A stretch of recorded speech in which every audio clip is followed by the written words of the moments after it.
It's an absolutely brutal day in the world of Magic the Gathering. Hasbro has just announced they're laying off 20% of their workforce, and that includes people at Wizards of the Coast. This is going to have a huge effect on Magic the Gathering, but ultimately it proves one thing. Hasbro is for the birds. Magic. History. I'm an old wizard! The Magic Historian. My bones hurt. Greetings, owners of fine luxury cardboard rectangles. My friends, I hope the day finds you well because we have gathered for an absolutely insane edition of Mega Magic News. This is the Hasbro layoff edition, and this isn't even the first time this year that they're letting people go. Things are absolutely brutal with the company right now. We've got a breakdown of the numbers, what's going on underneath, and it paints a very, very grim future in terms of the picture for a lot of things going on at Hasbro. Now, Magic the Gathering is going to be heavily impacted. It's not the biggest impact in terms of what's going on with Hasbro's layoffs. Magic the Gathering, thankfully, is actually a profitable property. So that means it's not just going to get axed and thrown out into oblivion. But right now, we are on the cusp of a massive change in the way the world works in terms of ultimately toys and companies like Hasbro. So I have a whole page of details that we're going to go over. Basically, the underlying concept is that Hasbro has come out and they have made an announcement saying, hey, we're letting go of 1,100 people. Some of them have already gotten their notices. So there are already pictures out there with people having their stuff all packed up. There are a number of postings saying, hey, I got let go here. Hey, I got let go here. And specifically inside of Wizards of the Coast, there has already been on the D&D side of things, an art director and at least one game designer who has been let go. So Wizards of the Coast is basically not going to hemorrhage as many employees overall, but they're going to be affected by this in a different way. Hasbro right now basically relies entirely on Wizards of the Coast. This really isn't an exaggeration. I didn't realize just how drastic it had become. I mean, I joked before about how they used Wizards of the Coast as a crutch, but if they're using Wizards of the Coast as a crutch, it's as someone who has no legs and has one strong arm that's holding them up in the air off of that crutch. That's the level that Wizards of the Coast and specifically Magic the Gathering is when it comes to Hasbro. So Hasbro's turning around, they're getting rid of a number of people right away, but about 80% of the layoffs are going to happen over the next 6 months, which feels on the surface like a strange way to do things. Why would you get rid of like 10, 20% of your employees and then the other 80% that you're planning to get rid of, you keep them around when you know they're going to go? Well, some of them, obviously, it's just you have to let them finish up the work they're doing. Or in some cases, in some countries, they have different laws. Some countries go, no, actually, you can't just fire people instantly. And other countries like, yeah, just kick them out the door. Who cares? So it also affects things like bonuses. So a number of employees who have just been let go right before Christmas aren't going to get bonuses. You have this situation where the person who's in charge of Hasbro makes like $10 million a year between their actual pay and all their stock bonuses and everything like that. And they're turning around going, we got to tighten up Hasbro. We got to make the ship nice and lean. But ultimately, they haven't been doing things properly. In some cases, they did just get hosed by what happened with the world. But ultimately, they have been very arrogant as a company overall, specifically in regards to Wizards of the Coast. That's my area of expertise. When it comes to other areas, they've made some massive mistakes. So let's break down why things are so bad at Hasbro. If you take a look at the financials based on their last quarterly report, the numbers are incredibly ugly. You have to understand that Hasbro's business is based around selling toys. That's the whole idea. But the world has shifted. So all the little kids, they don't want toys anymore, right? They want very specific things. They mostly want tech. They don't want the equivalent of what are dolls. And a lot of things that Hasbro makes are dolls. G.I. Joes, Transformers, I like all that stuff, but they're essentially just dolls that don't really do anything. So you have the fact that kids aren't very interested in these toys. Then you have the fact that adults, who are another big demographic that Hasbro's been trying to lean into, are increasingly becoming uninterested in the properties. Hasbro had some pretty lucrative contracts in terms of, hey, we get to make things like the Star Wars toys. But the problem you run into there is the Star Wars franchise has been driven into the ground. So Hasbro has to go, okay, we got to make all these toys in advance. We don't know what's going to be like the biggest deal, and we don't know what's not really going to matter. So also, contractually, they're probably required to make toys for a certain number of different individuals as well. So you end up with situations where they're forced into, through contracts, making all of these toys that nobody will want based on characters that nobody's connected with. So they've got basically a raw deal in that regard. You've got consumers who aren't interested as they're coming into the world, where it's like, hey, 3-year-olds, 4-year-olds, 5-year-olds, they're not running around looking for Hasbro's toys anymore. They're going beep, boop, beep on the tablet. So Hasbro's kind of hosed that way. And the older collectors that they could rely on to buy their more expensive things, well, they've gotten more arrogant over time, where they've increased the prices and reduced the actual quality of the stuff to the point where you end up with people going, no, I'm sorry, we're not going to buy your overproduced, underproduced garbage. So you made too much of it, you made it to a poor quality, we're not going to buy it. So you have these stores that end up being stuck with crazy amounts of toys, and apparently they had distribution issues where instead of sending like mixes of toys, they would send entire boxes of just one figure to stores. And when a store gets something like that, it just rots on the shelf, right? Until the store eventually goes, okay, just get rid of it. And then they decide, well, are we going to buy more, like something that could be dead stock? Are we going to go with a different product? So you have this bang on effect to the point where it's reached a level where in the last report they talked about, for consumer goods, that's your toys, all your toys, Hasbro pulled in profit $96 million. But to make that $96 million, they had to spend $2.1 billion. Right? So you go, oh, whoa. Sorry, back that train up. I want to make sure I understand this correctly. You spent over $2 billion making toys, and you were only able to make $96 million.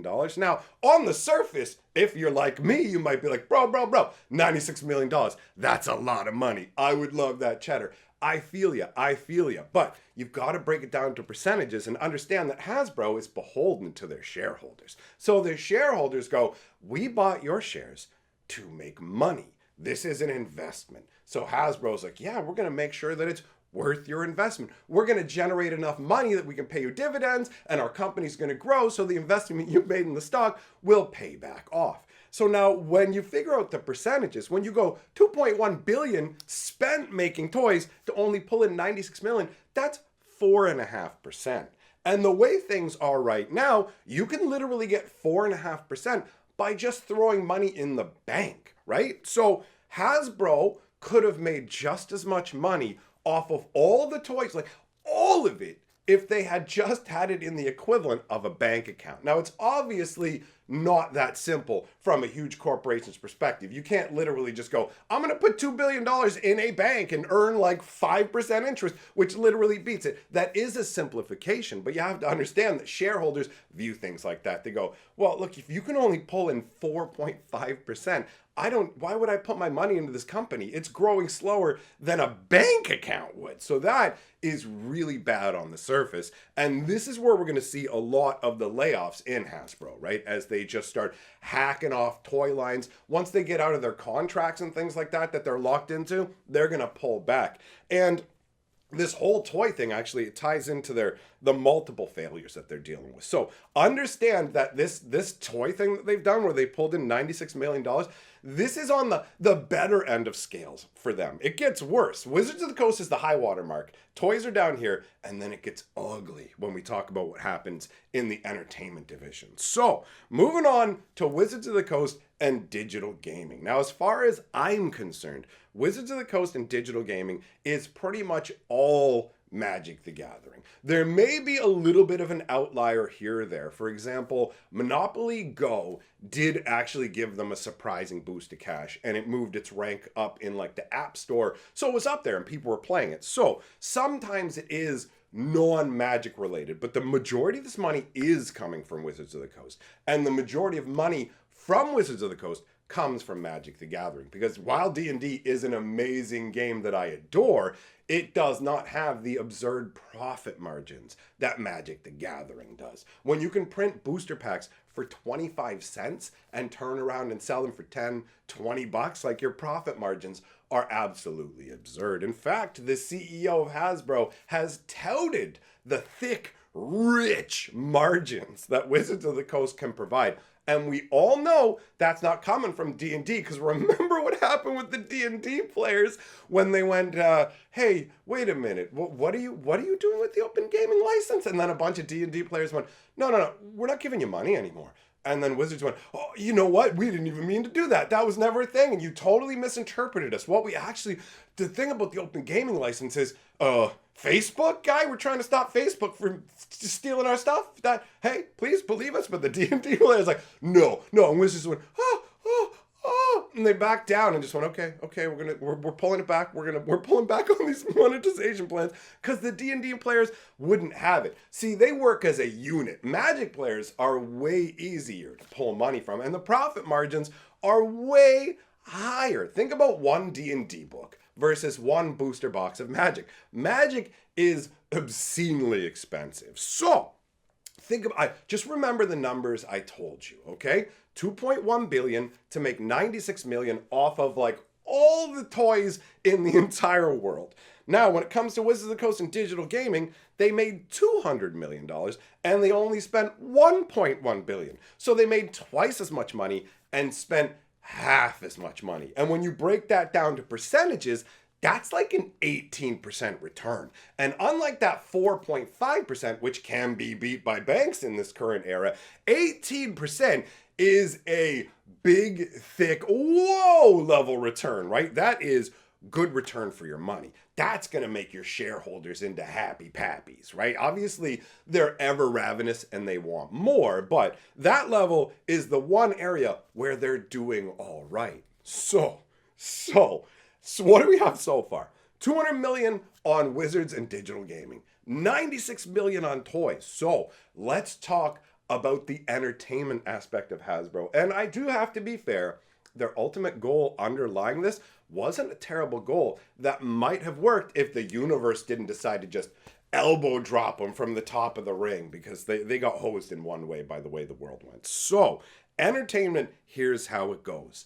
They pulled in $480 million net, but not only did they not make a profit, they lost $460 million. So they pulled in $480 million, lost that, plus like another $460 million. If the numbers that I'm seeing are accurate and I'm looking at this correctly, which it looks like I am, they are literally exiting the entertainment business altogether. What they did was they got together and bought part of a company, Entertainment One, which I didn't know is actually located in Canada. It's only about an hour and a half's drive from here. Now, I feel really bad for the people at Entertainment One because stuff is going apparently terribly over there. That company is doing very badly. They're having a bunch of layoffs. So the idea that Hasbro had was, we make all these like toys for movies and stuff. What if we have our own like movie house making like Transformers movies and G.I. Joe movies, and then we're on the ground level where it's way cheaper, we get way more of the profit, and we have the rights to the toy lines. We don't have to do any kind of negotiations and handing off profits for any part of the toy line, right? That'll just juice it because we own the whole thing across the board. So when you look at it from that perspective, you go, well, I can see the underlying logic. But then we all know what happened to the world the last few years that basically went, oh no, nobody's going out to the movie theaters. Also, getting people together to work on big scale productions has become nigh impossible. So that got hosed. So when you look at the insane scenario of the D&D movie. You guys obviously heard about the Dungeons & Dragons movie, right? It was a huge success, right? It busted through the doors. Previous D&D movies were terrible. The previous D&D movies were so bad that Hasbro had a choice, and they could have either made like a D&D movie, a Magic the Gathering movie, any of that. They chose instead to make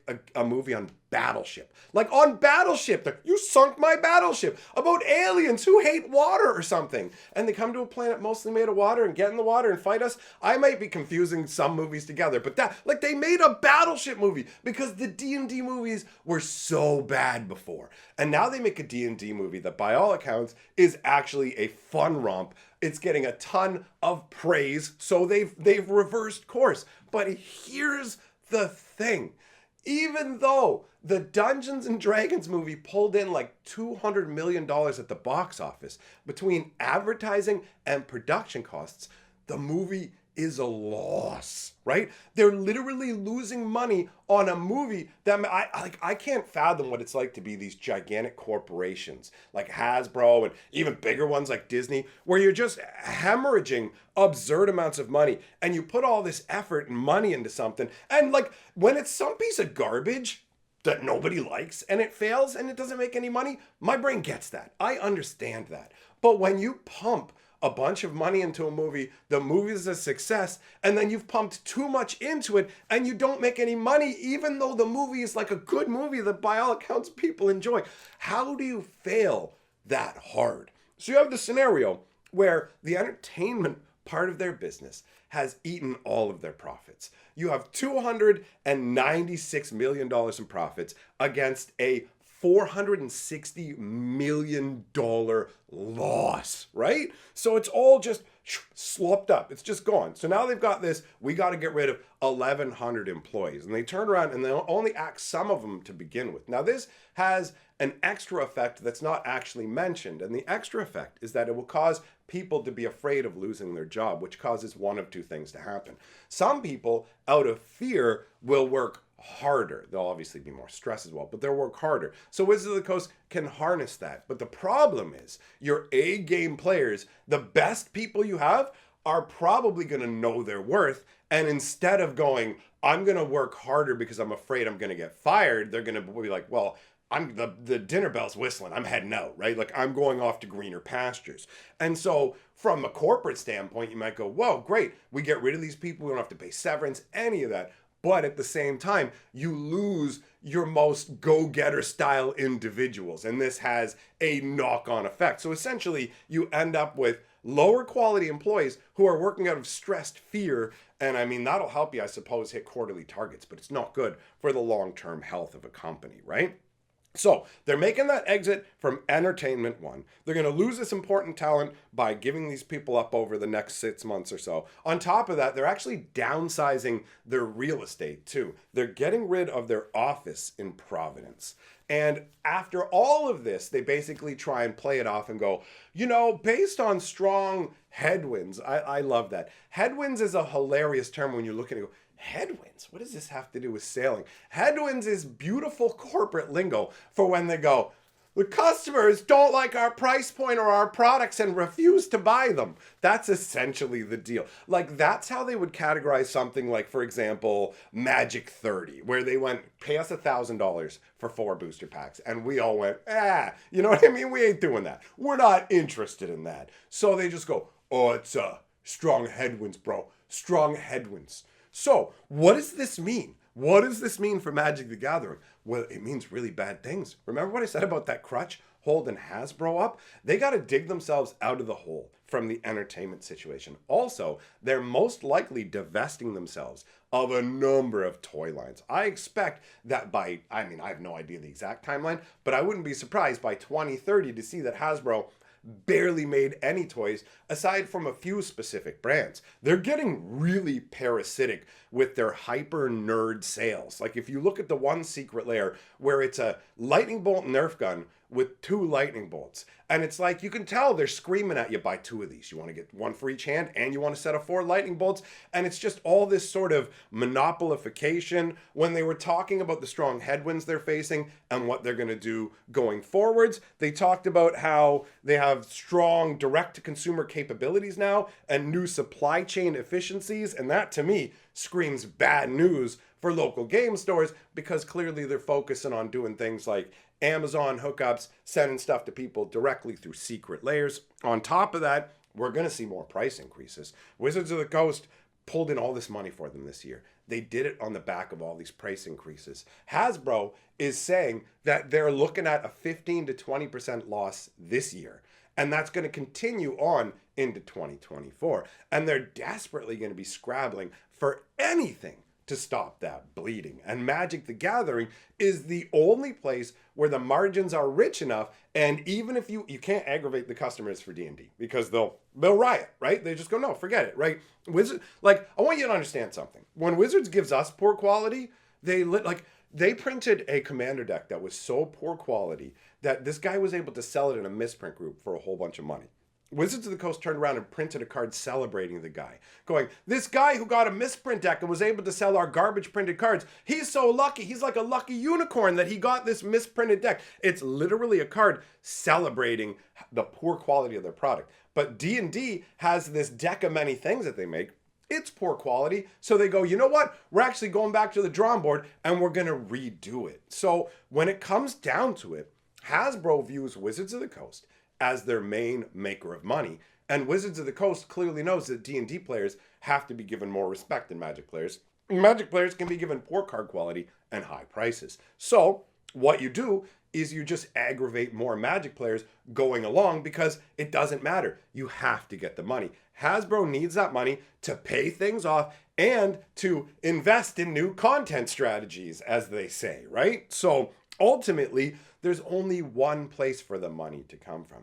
If you have a family of 15 people and only one person works, that person's paying all the bills and you need money, you're going to them. They have to work harder. You got to get more money from them. You got to squeeze them somehow, right? That's the deal, unfortunately. As Magic players, we are in the worst spot right now because Hasbro is a dumpster fire everywhere else, and Magic is the only thing that is not. So, aside from the fact that they totally did get hosed by the world collapse, Hasbro is to blame for this. They are a very out-of-touch company that's arrogant and expects to charge us extremely high prices. I don't know exactly how bad it is in the toy market, but I expect that on the high-end toy market, it's exactly the same as it is with Magic the Gathering, where it's, let's not provide these guys with anything of reasonable value. Let's see how much we can extract from them while giving them the less, and find out where that frustration point is, where we can still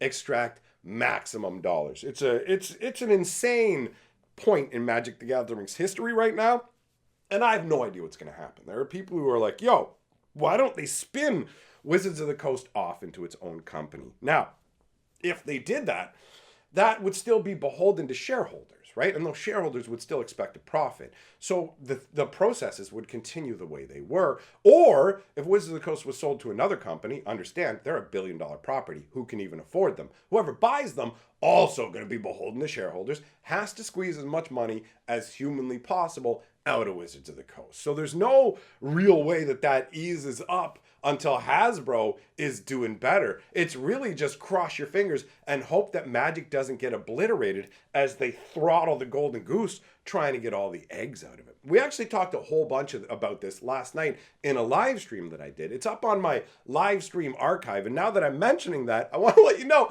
I made a mistake in a previous video where I told you guys that I needed your help subscribing to my live stream archive channel without realizing that I have two channels that look incredibly similar. I have my Hatcher channel and my Hatcher Streams channel. So a bunch of people subscribe to my Hatcher channel, which is great, but that wasn't the actual channel. I'm trying to get my Hatcher Streams channel into the YouTube partner program, and I'm literally right on the cusp of it. Take a look. I'll put up on the screen a little like graph thing here. You can see I have almost the 4,000 hours of watch time. Because I talk so much, that's no problem at all. But the subscriber count hasn't hit 1K over there. So if you've made it this far and you enjoy what I do, head on over there and subscribe to the channel. You don't even need to watch it. I just need people to help me boost that number so that I can get into the partner program. Once I'm in there, we're all good. So wanted to take a moment to mention that. My thanks to everybody who already subscribed over there and to any of you who do so today whenever you choose to. So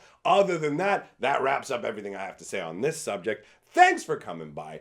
Big shout out to my patrons, and I'll be having some sort of ridiculous live stream over on my other channel, Hatcher, tonight. Not Hatcher Streams, that's where the live stream will be loaded afterwards. All my live streams are loaded to Hatcher Streams afterwards, and all my live streams happen either here at night or on the Hatcher channel at night. Now I think I've actually explained it properly. So, thanks for coming. See you next time. For the first day of Christmas, Hasbro gave to me financial insecurity.